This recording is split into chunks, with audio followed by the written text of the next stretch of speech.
It is mainly available to whales, but free-to-play players can have access to it too. Okay, you guys want a tier list content of who benefits the most from level 90? Let's talk about which characters benefit the most from Masterless Stella Fortuna usage. But we're gonna have to make assumptions. The assumptions that are made here are talent levels do not get increased. Transformative reaction damage is the one that's on the wiki. These are the assumptions that we're using. I'm actually gonna assumes 40% Hyper Bloom and around 7% base stats. No talent levels. Okay. So, what is HB? Hyper Bloom. Massive buff. Okay buff. Good target. Small buff. Good target. Massive buff. Good target. Okay buff. Good target. No. Massive buff. Okay target. No, why is it like this? Massive buff. Okay target. Okay, so Traveler goes in no. Jean goes in no. Lisa, no. Amber, no. Noelle, no. Barbara, no. Sucrose goes in no. Honestly, maybe Barbara goes here, actually. You joking? No. Barbara's one of your options in Nilo teams. Who cares? Only whales will get to level 100. That's not true, though. If you've been playing since 1.0, you've probably gotten, like, a total of 15-ish standard characters on average. Maybe a bit more. You got dog shit RNG, and you just got an equal amount of all of them. Your highest con would be, like, C2. It's basically impossible that that's exactly what happens. So you probably have one at C3. Then if last anniversary you selected one, that's C4. If this anniversary is selected, that's C5. If you also use the new system to select it, that's C6. So, like, even with the worst possible RNG, a player who started in 1.0 can basically be at the point where they could use it.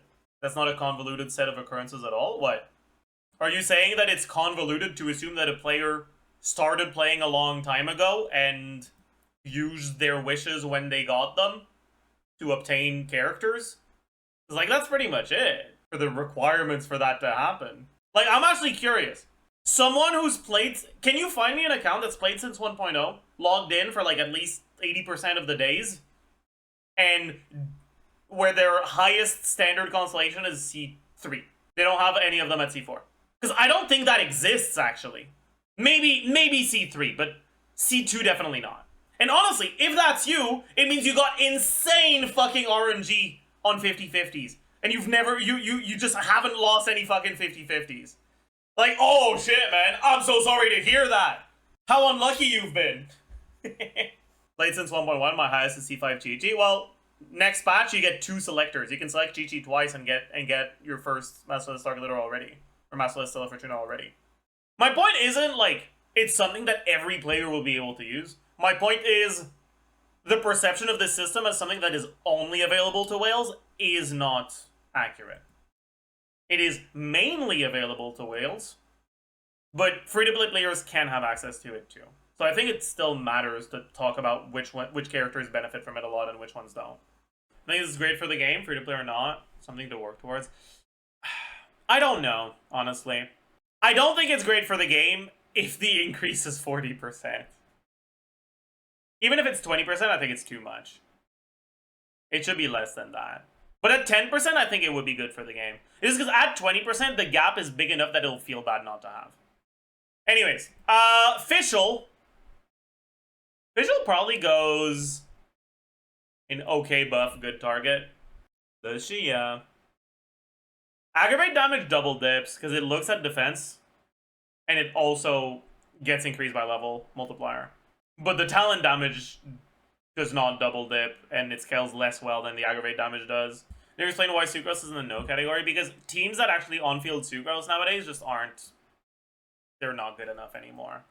Sucrose has a Hyper Bloom team. I mean, sure, and in Sucrose Hyper Bloom, then yeah, sure. But, like, teams that Fischl buff, or Fischl buff is good, are also bad. Yes and no. The problem is that The reason why the team's official buffs aren't that good is because we don't actually have any dedicated supports for Quicken. I think that'll change eventually, 100%. And unless they compete for Fischl's slot, Fischl will still be used in those teams. But it's possible that they're not. So maybe I should add another thing for like okay buff, meh target. Okay buff, okay target. Hey, thank you for the raid, Vomfee. Welcome, raiders. Anyways, Mona, no. Kaya, no. Deluke, no. Razor, no. As much as I'm a Thundering Furry enjoyer, no. Bennett goes in small buff, good target. Maybe that should be a buff, actually. With these assumptions, the buff to Bennett is so fucking small, but it gets added onto the buff to your carry. So it's not irrelevant, right? And Bennett is broken and you'll use him forever. Ningong, no. Beidou, no. Kuting, no. Xiangling. Honestly, I think it goes in okay buff, okay target. Overload buffs really helped EM Xiangling. And it's actually not bad now. Xiangling shouldn't be on the same tier as Fischl. The thing is, the Fischl teams gain more from the levels.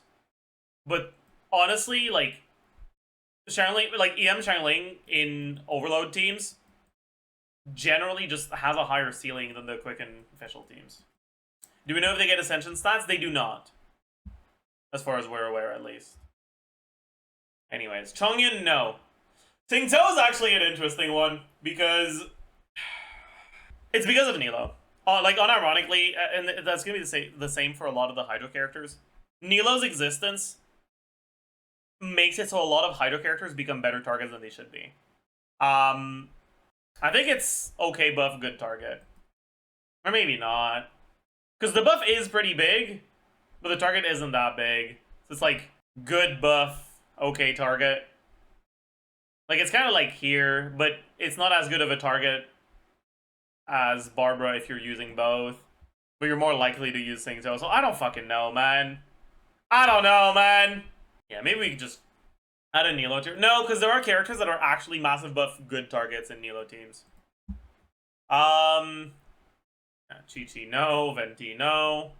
Klee, no. Child, no. Diona, no. Zhongli, no. Xinyan, no. Albedo, no. Ganyu, no. Xiao, no. Hu Tao, no. Rosaria, no. Yanfei, no. Ellen, no. Kazuha, no. Ayaka, no. Yoimiya, no. Sayu, no. Raiden, massive buff, good target. My god. Crit Raiden, Klugi. Sarah. I mean, Sarah's just too bad. Sorry. Kokomi actually makes it here, I think. Okay, unironically though, maybe it doesn't. Because now that I think about it, right? A lot of the ways that you buff bloom damage, they don't increase the self damage. But level increase does increase the self damage. So you are also increasing your self damage by 40% from doing level 100. So maybe you just fucking die. It also increases her healing. Yeah, by like 3%. Oh, really, man? Invest into her healing a bit more. I mean, sure, but at some point, you're already full healing and you can't heal anymore. But yeah, there's also the fact that Kokomi is in danger in the teams. Like, I don't know if she's staying there for a long time or not. So maybe I just put her here then. I think so. Alright. Aloy, no. Toma. I mean, Toma could make it here if Burgeon teams were real, but they're not. So he doesn't. Ito, no. Goro, no. Shenhun, no. Yunjin, no. Yai, no. Ayato in Nilo teams? Sure. Whatever. Kuki! Yo. Yelan! Okay buff, okay target, I think.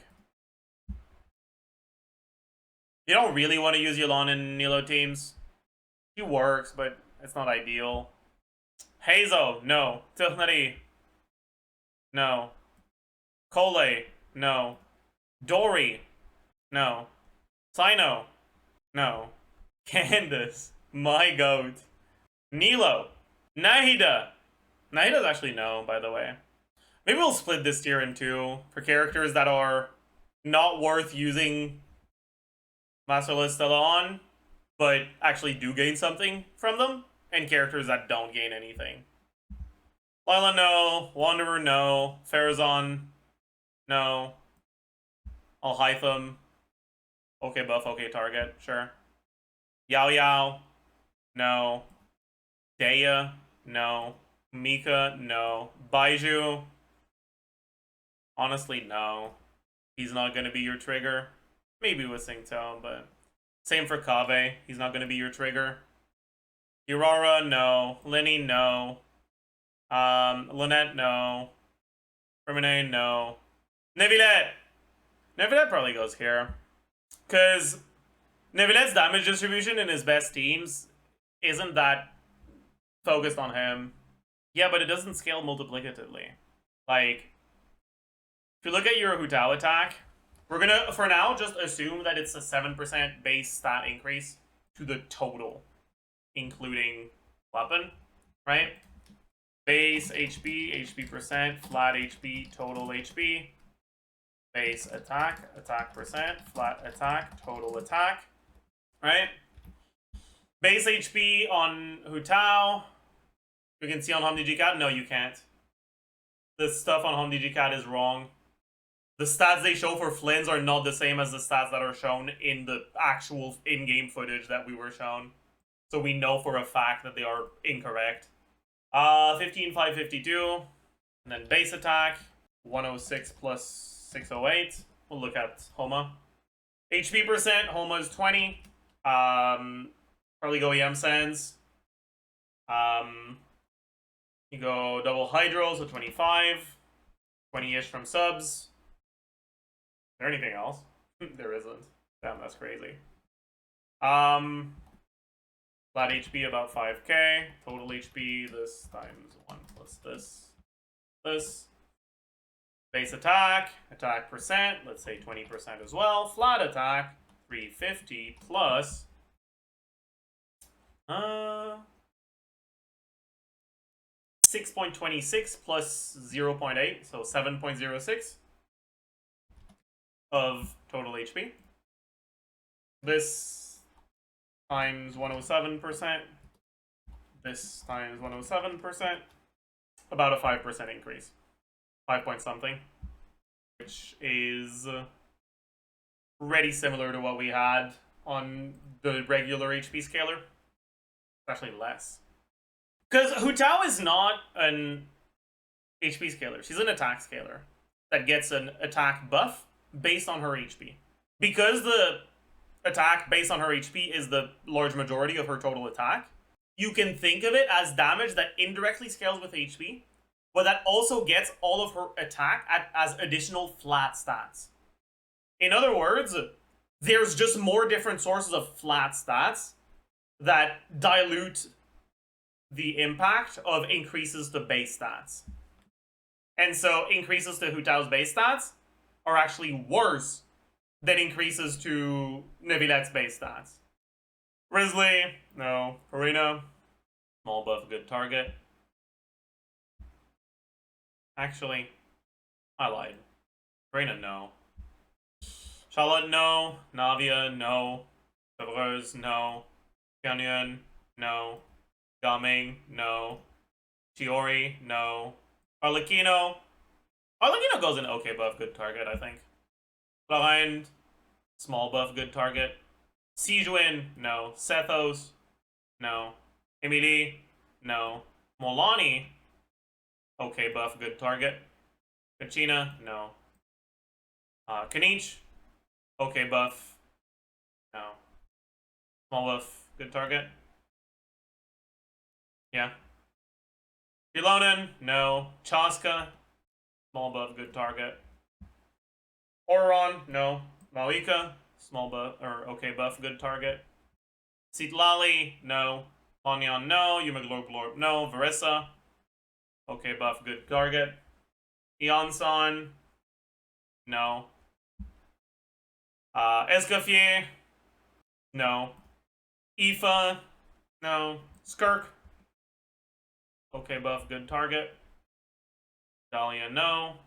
Inefa probably goes in small, okay buff, okay target, I think. Llama actually goes in no. You don't give a fuck about Llama's level. I know. No. And Flynn's. Okay buff, good target. Explain the okay buff, good target.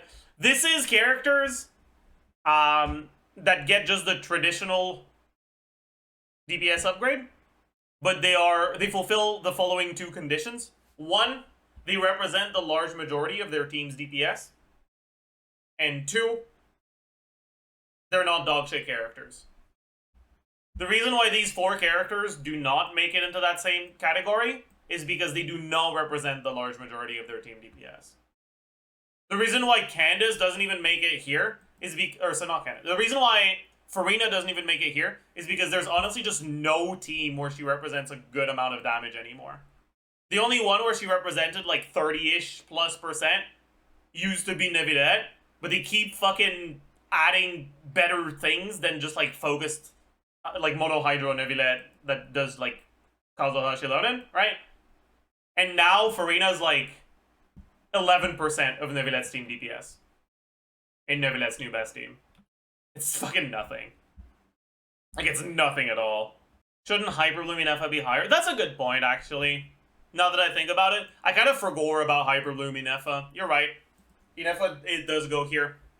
Chaska doesn't do most of her team DPS. It depends a lot on the teams, but generally the teams where Chaska does more damage are worse overall. Because the characters that are good in Chaska teams are like, sure, there's Bennett, who doesn't do a lot of damage, but outside of that, it's like Inefa, Farina, Mawika, and those characters do damage. Why is Yelan in the no? Because there's just not really a good team. Or sorry, why isn't Yelan in the... So there's no good team where Yelan is like a large majority of the team DPS, but unlike Farina, Yelan can actually see play in in Hyperbloom, or not in Hyperbloom, in Nilobloom. But maybe she shouldn't be here, honestly. Sure, I don't mind bringing her down. Why is Bennett in the small buff category when the base attack buff is minuscule? Because it's not minuscule. I put Hytham in no because it's significantly better to get the Hyperloom trigger to 100. Sure, I suppose that's a good point. If you unlock the ability to do level 100, Quicken All Hytham just dies. I guess that's true. But also no, like, there's people that just don't want to play Hyperbloom. And I don't think characters that can be played in Hyperbloom teams should be marked lower because when you do play them in Hyperbloom teams, the Electro one is a better target. Or would All Hytham die? Because Hyperbloom All Hytham gains a lot more from your Electro carry, or your Electro trigger being level 100, than Quicken All Hytham gains from any of the characters being level 100. If the two teams are starting at the same level, the Hyperbloom one gains so much more. But yeah, we can split the remaining one in two. Okay buff, bad target, right? So like Sucrose, Razor, and Plunge Duluth, Katang, Klee. I mean, people aren't gonna do these. This is mostly just like the carries that people play. This,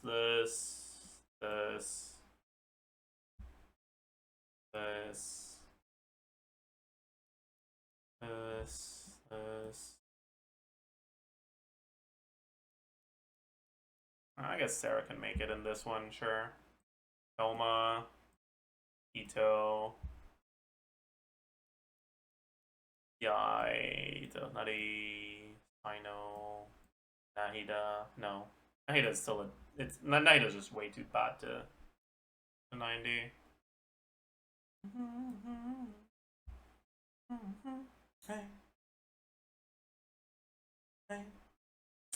Lenny, Grizzly, Farina, Navia.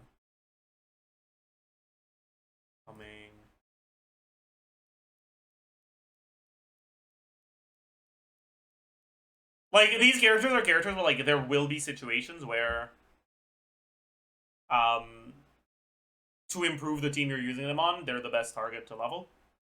But those teams are generally not worth improving. Thethos. Or Ron. I might as well put fucking this. I'm not gonna put the animal ones though, because I'm pretty sure they're not it. Nah, Loma doesn't gain shit, actually. There you go.